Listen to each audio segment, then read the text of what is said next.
Gazipur city কর্পোরেশনের পক্ষ থেকে ২৬শে মার্চ শেখ মুজিবুর রহমানের জন্য মসজিদে বিশেষ মোনাজাতের নির্দেশনা নিয়ে তোলপাড় শুরু হয়েছে। মঙ্গলবার বিষয়টি প্রকাশ পেলে জেলা জুড়ে ব্যাপক সমালোচনা শুরু হয়। গাজীপুর সিটি কর্পোরেশনের সচিব নমিতাদের স্বাক্ষরিত একটি পত্রে লেখা ছিল, বিষয় ২৬শে মার্চ মহান স্বাধীনতা ও জাতীয় দিবস ২০২৫ উদযাপন উপলক্ষে বিশেষ মোনাজাত করা প্রসঙ্গে।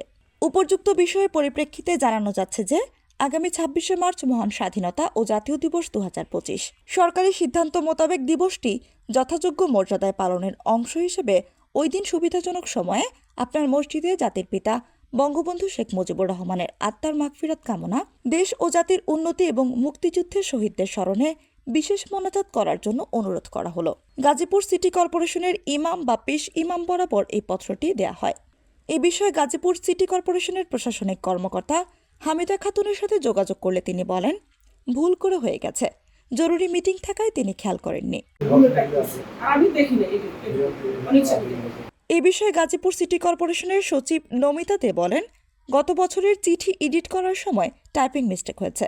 কয়েকটি চিঠি একসাথে স্বাক্ষর করা ওই লেখাটি খেয়াল করিনি, তবে খেয়াল করার পরপরই চিঠি পরিবর্তন করা হয়েছে এবং টাইপিং করা কর্মকর্তা হামিদা খাতুনকে শোকজ করা হয়েছে বলেও তিনি জানান। চিঠি টাইপিং মিস্টেক, গতবারের চিঠি কপি পেস্ট করতে গিয়ে সম্ভবত টাইপিং মিস্টেক হয়ে গেছিল। পরে আমরা দেখার সাথে সাথে 10 মিনিটের মধ্যে এটা আবার সংশোধন করে দিয়ে দিছি।